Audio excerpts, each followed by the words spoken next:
السلام علیکم ورحمۃ اللہ وبرکاتہ۔ الحمد للہ رب العالمین والصلاة والسلام علی رسولہ النبی الکریم، اما بعد۔ میرے عزیز سامعین کرام، رمضان المبارک کا رحمتوں والا مہینہ اب انشاءاللہ کچھ ہی دنوں میں اللہ کے فضل سے ہمیں نصیب ہونے والا ہے۔ یہ رمضان المبارک اللہ کی عظیم رحمت، عنایت اور مہربانی ہے۔ رمضان المبارک کے بارے میں احادیث مبارکہ کثرت سے ذکر ہوئی ہیں۔ ان میں سے ایک جامع ترین حدیث مبارکہ جو اللہ کے رسول صلی اللہ علیہ وسلم نے ایک رمضان المبارک سے چند دن ایام پہلے ایک خطبے میں ارشاد فرمائی، ایک خطبہ ارشاد فرمایا جو اس حدیث مبارکہ پر مشتمل ہے۔ حضرت سلمان فارسی رضی اللہ تعالی عنہ سے یہ روایت ہے، وہ فرماتے ہیں خطبنا رسول اللہ صلی اللہ علیہ وسلم، کہ اللہ کے رسول صلی اللہ علیہ وسلم نے ہمیں فی آخری یوم فی شعبان، شعبان کے آخری ایام میں ہمیں خطبہ ارشاد فرمایا، اور اس خطبے کے اندر اللہ کے رسول صلی اللہ علیہ وسلم نے صحابہ کو رمضان المبارک کے متعلق، ان کی رحمتوں اعمال کے متعلق ذکر فرمایا۔ حضرت سلمان فارسی فرماتے ہیں کہ اللہ کے رسول صلی اللہ علیہ وسلم نے فرمایا، یا ایھا الناس، اے لوگو، قد اظلکم شہر عظیم، تمہارے اوپر اب سایہ فگن ہونے لگا ہے، اظلکم آنے والا ہے، اللہ کی رحمت سے تمہیں نصیب ہو رہا ہے،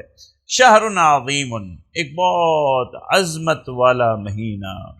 ایک اور حدیث مبارکہ میں رمضان کے متعلق ہے کہ رمضان شہر اللہ،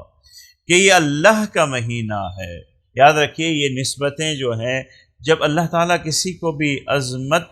عطا کرتے ہیں، مختلف انداز ہیں، مختلف طریقے ہیں، لیکن جس کو ان کے جنس میں سے سب سے زیادہ عظمت اللہ نے دینی ہوتی ہے، اس چیز کی نسبت اللہ اپنے ساتھ جوڑ دیتے ہیں۔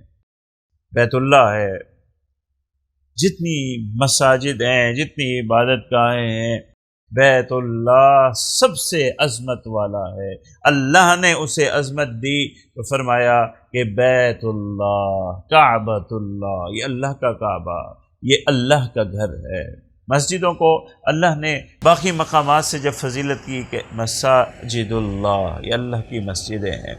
تو شہر اللہ، یہ مہینہ باقی سارے مہینوں سے عظمت والا ہے، اور اس عظمت کا اظہار یہ ہے کہ اللہ کے رسول فرماتے ہیں شہر اللہ، یہ اللہ کا مہینہ ہے۔ تو اللہ کے رسول اس مہینے کی عظمت کی طرف اشارہ کرتے ہوئے فرماتے ہیں قد اظلکم شہر عظیم، اے لوگو، تمہارے اوپر سایہ فگن ہونے والا ہے ایک عظیم عظمت والا مہینہ، شہر مبارکن، کہ اللہ نے اسے عظمت بھی دی ہے اور اللہ نے اس میں برکت بھی رکھی ہے، برکت والا مہینہ ہے، اللہ نے اسے برکتوں والا مہینہ بنایا ہے۔ اور پھر فرمایا شہر فیہ لیلہ،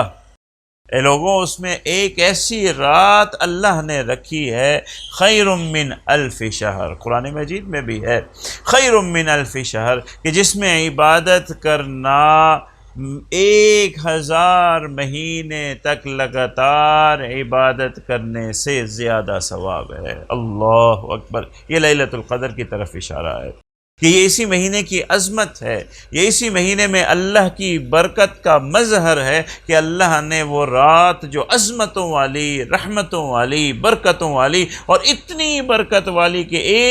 1000 مہینے سے زیادہ عبادت کا ثواب، اس رات کی عبادت کا ثواب ہے، وہ رات بھی اللہ نے اس مہینے کو نصیب کر دی ہے۔ اللہ کے رسول صلی اللہ علیہ وسلم فرماتے ہیں اے لوگو، جعل اللہ صیامہ فریضہ، کہ اللہ نے اس مہینے کو رحمتیں، برکتیں عطا کی ہیں، عظمتیں عطا کی ہیں، اور اس کے جو دن ہیں اس دنوں میں اللہ نے روزہ فرض کیا ہے۔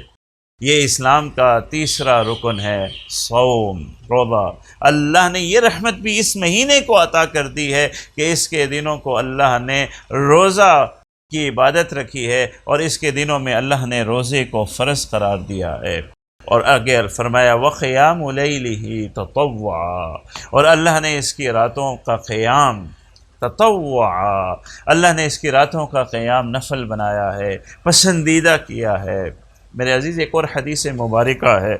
اس حدیث مبارکہ کو جب ہم سامنے رکھتے ہیں، اس حدیث مبارکہ میں اللہ تبارک و تعالی اللہ کے رسول صلی اللہ علیہ وسلم فرماتے ہیں کہ ماہ رمضان ایسا ہے کہ جس شخص نے من صام رمضان ایمانا و احتسابا فقد غفر له ما تقدم من ذنبه۔ اللہ اکبر۔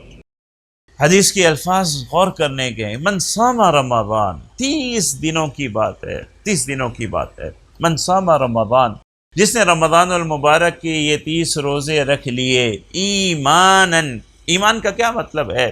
یہ یقین کرتے ہوئے کہ اللہ نے یہ روزے فرض کیے ہیں، اس یقین کے ساتھ کہ یہ روزے فرض ہیں، یہ ہو گیا ایمانن۔ واحتساباً، دوسری شرط ہے احتساب کے ساتھ۔ احتساب کیا ہے؟ احتساب یہ ہے کہ یہ امید کرتے ہوئے کہ اللہ اسے قبول فرمائیں گے اور اس کی بہترین جزا ہمیں عطا فرمائیں گے۔ یہ ایمان بھی ہو گیا، یہ احتساب بھی ہو گیا۔ ان دو شرطوں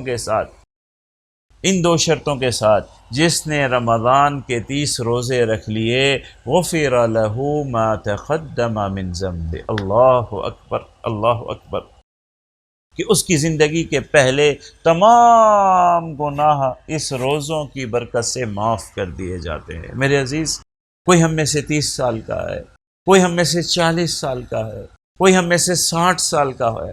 30 روزے ہیں، ان 30 روزوں میں جس میں اللہ نے رحمت بھی رکھی ہے، برکت بھی رکھی ہے، اس 30 روزوں کے بدلے میں اللہ کے رسول کیا فرما رہے ہیں؟ غفر له ما تقدم من ذنبه۔ اگرچہ چلے آپ، بعض محدثین فرماتے ہیں کہ یہاں پہ مراد صغیرہ گناہ ہے، صغیرہ گناہ ہی لے لیجئے، ساری زندگی کے صغیرہ گناہ، کیا آپ تصور کر سکتے ہیں کہ وہ کتنے گناہ ہوں گے؟ اور جب ان سب کو جمع کیا جائے، ان سب کو، اگر آپ کی 40 سال کی زندگی ہے اور آپ کے 12 سال اس میں سے نکال دیے جائیں، جب آپ کی وہ زندگی ہے کہ آپ بلوغت سے پہلے معافی والی زندگی ہے، وہ اگر نکال دیے جائیں تو 28 سالہ زندگی کے صغیرہ گناہ، کہنے کو وہ صغیر ہے، کہنے کو وہ چھوٹا گناہ ہے، مگر جب آپ ان کو جمع کریں گے تو وہ کتنا بڑا وزنی دفتر بن جائے گا، کتنا بڑا وزنی۔ اور ہماری زندگیوں میں کثیر تعداد تو صغیرہ گناہوں کی ہے، کبیرہ گناہ کی فہرست ہی مختصر ہے، اور پھر وہ ہر گناہ کبیرہ نہیں کرتا ہے۔ تو ہماری زندگیوں کے گناہوں کا جو دفتر ہے اس میں بڑی تعداد صغیرہ گناہوں کی ہے، اور وہ بڑا دفتر اگر اس رمضان المبارک کے روزوں کی برکت سے معاف کر دیا جائے، غفر له ما تقدم من ذنب۔ اللہ اکبر۔ اور پھر اسی طرح کی حدیث ہے، من قام رمضان ایمانا واحتسابا فقد غفر له ما تقدم من ذنبه، کہ جس نے رمضان کی راتوں کا قیام کر لیا، اس کے لیے بھی اللہ کے رسول نے فرمایا غفر له ما تقدم من ذنبه، اس کے ساری زندگی کے گناہ معاف کر دیے جاتے ہیں۔ اور پھر ایک تیسری اسی طرح کی حدیث ہے کہ من قام لیلۃ القدر ایمانا واحتسابا فقد غفر له ما تقدم من ذنبه۔ اگر ان تینوں کو جوڑ لیا جائے اور رمضان کی روزوں کا اہتمام ہم کر لیں، رمضان کی راتوں کا قیام، اور رمضان کی راتوں کا قیام کیا ہے؟ علماء کہتے ہیں کہ رمضان کی راتوں کا قیام اس شخص نے کر لیا جس نے نماز کے فرائض ادا کر دیے، تراویح کی نماز ادا کر دی، اور تہجد کچھ اس کو نصیب ہو گئی تو اس نے قیام کر لیا۔ میرے عزیز، یہ ایک تہائی رات بھی نہیں لگتی ہے اس قیام میں۔ تو اللہ کے رسول صلی اللہ علیہ وسلم جو حدیث مبارکہ ہم استقبال رمضان کے حوالے سے آج پڑھ رہے ہیں، جو اللہ کے رسول صلی اللہ علیہ وسلم کی جو خطبہ ہے، جو انہوں نے خطبہ ارشاد فرمایا، تو فرمایا وَقِيَامَ لَيْلِهِ تَطَوُّعًا، اس کی راتوں کا قیام اللہ نے نفل بنایا ہے۔ آگے لفظ سنیے، اللہ کے رسول صلی اللہ علیہ وسلم فرماتے ہیں من تقرب فیہ بخصلۃ من الخیر کان کمن ادى فریضۃ فیما سوا۔ اللہ اکبر۔ اللہ نے جو اس رمضان کو رحمت دی ہے اللہ نے جو اس رمضان المبارک کو برکت عطا کی ہے اس کا ایک مظہر یہ ہے کہ اللہ کے رسول صلی اللہ علیہ وسلم فرماتے ہیں کہ اس مہینے میں کوئی جو ایک نفل بھی ادا کرتا ہے، نفلی فریضہ، کوئی نفلی عمل کر دیتا ہے، 2 رکعت نفل پڑھ لیتا ہے، صدقہ کر لیتا ہے، خیرات کر لیتا ہے، تسبیح پڑھ لیتا ہے، کوئی بھی نفلی عبادت کرتا ہے، کان کمن ادا فریضہ، وہ اس ثواب میں ایسا ہے، اجر میں، ثواب میں، اللہ تبارک و تعالیٰ کے قرب میں، اللہ تعالیٰ کی محبوبیت میں اس کا یہ مقام ہے جیسا کہ وہ اس رمضان کے علاوہ کوئی فرض ادا کرتا ہے۔ اللہ اکبر۔ رمضان المبارک کے علاوہ اگر کسی مہینے میں آپ اتنا اللہ کے قریب ہونا چاہیں جتنا آپ کو فرض نماز قریب کر دیتی ہے، آپ نہیں کر سکتے ہیں، کیونکہ وہ تو فرض نماز ہے، 5 وقت آپ نے ادا کر دی، آپ چاہتے ہیں میں اور اللہ کے قریب ہو جاؤں، ایسی عبادت تو آپ فرض جیسی نہیں لا سکتے، 6ٹھی نماز آپ نہیں پڑھ سکتے، 7ویں نماز آپ نہیں پڑھ سکتے۔ تو اللہ کے قرب کا لیول اور وہ اعمال بقیہ مہینوں میں محدود ہیں، مگر رمضان المبارک کی رحمت کتنی بڑی ہے، رمضان المبارک میں اللہ نے کیسی برکت رکھی ہے کہ آپ کے نفل نمازوں کو وہ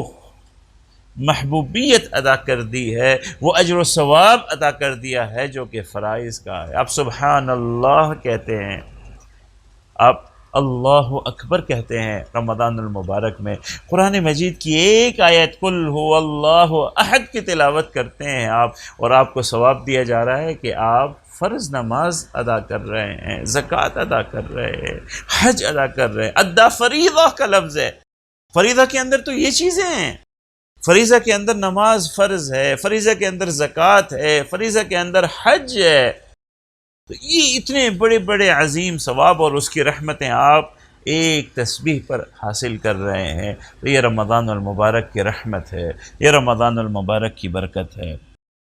آگے اللہ کے رسول صلی اللہ علیہ وسلم فرماتے ہیں وَمَنْ أَدَّى فَرِيضَةً فِيهِ كَانَ كَمَنْ أَدَّى 70 فَرِيضَةً۔ اللہ اکبر۔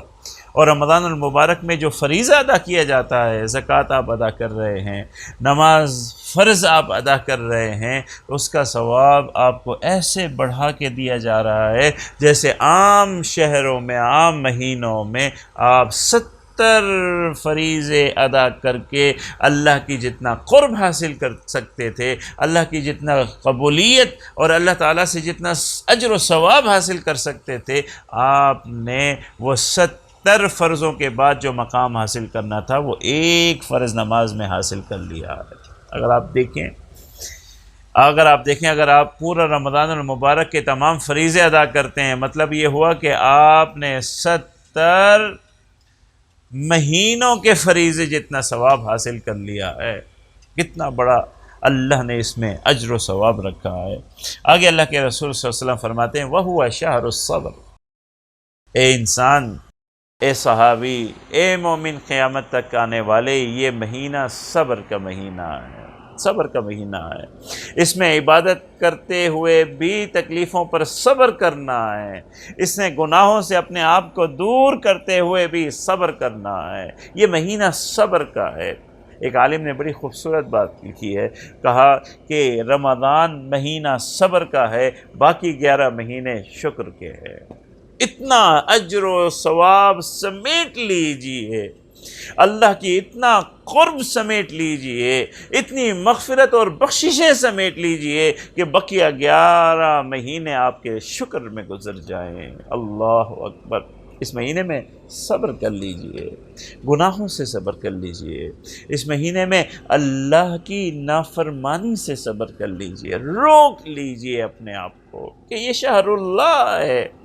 جب یہ مہینہ اللہ کا مہینہ ہے تو انسان اور اللہ کے ماننے والے مومن نے اللہ کے لیے گزارنا ہے۔ اس مہینے میں پہلا فیصلہ یہ ہے، پہلی کوشش یہ ہے کہ اللہ کی نافرمانی نہیں کرنی ہے، اللہ کی نافرمانی نہیں کرنی۔ شہر الصبر ہے، صبر ہے، اپنے آپ کو صبر کا عادی بنانا ہے، نافرمانی سے اپنے آپ کو روکنا ہے۔ تکلیف ہوگی، پریشانی ہوگی، آپ کا وجود آپ کو پریشان کرے گا، نافرمانی کا عادی ہوا ہے، اس تھوڑی سی جو ایک صبر کے جو گناہ کے اندر جو لذت ہے، اللہ اکبر۔ ایک بزرگ نے، ایک عالم نے بڑی خوبصورت بات کی، انہوں نے کہا کہ ایک گناہ گار، گناہ تو نے کر لیا، جو لذت تھوڑی سی تھی وہ ہو کے گزر گئی، لیکن اب اس کا بوجھ بہت بڑا ہے، بہت بڑا ہے، بہت بڑا ہے۔ تو وہ جو لذت ہے گناہ کی، وہ جو آپ کا جسم اس کا عادی ہوا ہے، آپ کو تکلیف تو ہوگی گناہ چھوڑنے میں۔ آپ روزانہ اگر 4 ڈرامے دیکھتے ہیں، فلمیں دیکھتے ہیں، گانے سنتے ہیں، محفلوں میں بیٹھتے ہیں، دوستوں کی محفلیں سجاتے ہیں، ہر طرح کی اس میں بات کی جاتی ہے، طرح طرح کی زندگی میں ہم گناہ کرتے ہیں، ان گناہوں کی لذت کی وجہ سے جو عارضی لذت ہے، ہمارا جسم، ہمارا وجود پریشان تو ہوگا، مگر اس گناہ کو چھوڑنا ہے، صبر کو اختیار کرنا ہے، صبر کو اختیار کرنا ہے، شہر الصبر۔ اور عبادات میں بھی صبر کی ضرورت ہے، ایک صبر عبادت میں بھی کرنا ہے۔ اور میری گھر میں جو خواتین بہنیں ہیں، انہیں بھی صبر کرنا ہے، انہیں بھی صبر کرنا ہے، روزے دار کو صبر کرنا ہے، عبادت گزار کو صبر کرنا ہے۔ اور آگے اللہ کے رسول نے کیا خوبصورت بات کی ہے، کہا کہ آپ کو صبر کرنے کا کہا جا رہا ہے، اور صبر ایسا عمل ہے کہ وَالصَّبْرُ ثَوَابُهُ الْجَنَّةُ، صبر ایسا عمل ہے کہ اس کا ثواب جنت ہے۔ آگے اللہ کے رسول نے فرمایا وَالشَّهْرُ الْمَوَاسَاتِ، یہ جو مہینہ ہے یہ مواسات کا مہینہ ہے، غم خواری کا مہینہ ہے، غم خواری کا یہ مہینہ ہے۔ اس میں آپ نے غم خواری کرنی ہے، اپنے دوسرے مسلمان بھائی کی فکر کرنی ہے۔ امام نبوی رحمۃ اللہ علیہ فرماتے ہیں کہ غم خواری مواسات کیا ہے؟ المساہمہ والمشارکہ فی المعاش والرزق، فی المعاش والرزق، کہ آپ نے اپنے دوسرے بھائی کے ساتھ معیشت میں اس کے رزق کے حصول میں اس کی مدد کرنی ہے، عبادات میں اس کی مدد کرنی ہے، یہ بھی مواسات کا حصہ ہے۔ آپ نے اس کے بوجھ کو ہلکا کرنا ہے تاکہ وہ عبادت کر سکے، اس کے رزق کے حصول میں اس کی مشارکت کرنی ہے تاکہ اس کا رزق وسیع ہو سکے۔ شہر المواسات ہے، وَشَهْرٌ يُزَادُ فِيهِ رِزْقِ الْمُؤْمِنِ، یہ ایسا مہینہ ہے کہ اللہ کی طرف سے مومن کے رزق میں کشادگی کر دی جاتی ہے۔ آگے اللہ کے رسول صلی اللہ علیہ وسلم فرماتے ہیں من فطر فیہ صائما کان لہ مغفرۃ لذنوبہ وعتق رقبتہ من النار وکان لہ مثل اجرہ من غیر ان ینتقص من اجرہ شیء۔ اللہ کے رسول فرماتے ہیں جو اس ماہ مبارک میں کسی روزے دار کا روزہ افطار کروا دے گا تو افطار دینے والے کے لیے مغفرۃ لذنوبہ، یہ عمل اس کے گناہوں کی معافی کا ذریعہ بن جائے گا۔ وعتق رقبتہ من النار، اور جو افطار دینے والا ہے اس کی گردن جہنم سے آزادی کا یہ عمل سبب بن جائے گا۔ وَكَانَ لَهُ مِثْلُ أَجْرِهِ مِنْ غَيْرِ أَنْ يَنْتَقِصَ مِنْ أَجْرِهِ شَيْئًا، اور اس کو اجر و ثواب وہی ملے گا جو اس روزے دار کا اجر و ثواب ہے۔ اللہ اکبر، اللہ اکبر۔ اللہ کے رسول صلی اللہ علیہ وسلم کا یہ خطبہ ہمیں رمضان المبارک کی رحمتیں، برکتیں اور مغفرتیں، اور اللہ نے جو اس مہینے میں انعامات کی بارش کی ہے اس کی ایک چھوٹی سی جھلک ہمیں دکھلاتا ہے۔ رمضان المبارک کا مہینہ عبادتوں کا مہینہ ہے، رمضان المبارک کا مہینہ گناہوں سے دوری کا مہینہ ہے، رمضان اللہ کا مہینہ ہے اور اللہ کے لیے گزارنے کا مہینہ ہے۔ میرے عزیز، رمضان المبارک قریب ہے، عبادتوں کی ترتیب بنائیے، عبادتوں کی ترتیب بنائیے، گناہوں سے بچنے کی ترتیب بنائیے، فکر کیجئے کہ اس ماہ مبارک کی ایک ایک رات کی کیسے قدر کرنی ہے، اس رمضان المبارک کے ایک ایک روزے کو کیسے قیمتی بنانا ہے، اس رمضان المبارک کی ایک ایک رحمت کو کیسے سمیٹنا ہے۔ میرے عزیز، برستی رحمتوں کی اس بارش میں جتنی بڑی ترتیب کے ساتھ ہم اس رحمتوں والے ایام کو گزاریں گے، دیکھیے اگر بارش ہونے والی ہو اور اگر ایک انسان کو یہ فکر ہو کہ اسے زیادہ پانی سمیٹنا ہے، وہ اس فکر میں تیاری کرے، پانی کو سمیٹنے کی تیاری کرے تو پھر اللہ کی فضل سے اس کی اس رحمت اور وہ زیادہ سے زیادہ سمیٹ پائے گا۔ اور ایک غافل برستی بارش میں اگر غفلت کے ساتھ رہے تو کوئی اس کو پانی برستی بارش میں کوئی چھینٹا اسے مل جائے ورنہ اس کی غفلت کی وجہ سے وہ پھر بھی پیاسا رہ جائے گا۔ میرے عزیز، ہمیں فکر کرنی ہے آئندہ آنے والے دروس میں، آئندہ آنے والے دنوں میں ہم اپنے اس درس میں انشاءاللہ ایسے اعمال کی طرف توجہ کریں گے، ایسے ترتیبات کی طرف ہم توجہ کریں گے کہ ہم ان ایام کو، ان راتوں کو، ان لمحات کو کس طرح گزاریں کہ زیادہ سے زیادہ اللہ کی رحمت کو سمیٹ سکیں۔ میرے عزیز، اس دعا کے ساتھ آج کے درس کا اختتام کرتا ہوں کہ اللہ تبارک و تعالی آنے والے رمضان کے ہر لمحے کو ہمارے لیے رحمت اور برکت کے حصول کا ذریعہ فرمائے، اللہ کی مغفرت کے حصول کا ذریعہ فرمائے، عبادت اور تقوی کے قریب کرنے کا ہمارے ذریعہ فرمائے، اور ہمارا شمار ایسے غافلین میں نہ فرمائے، ایسے غافلین میں نہ فرمائے، ایسے محروم رہ جانے والوں میں نہ فرمائے کہ رمضان آئے اور گزر جائے اور ان کے دامن خالی رہ جائیں۔ وآخر دعوانا ان الحمدللہ۔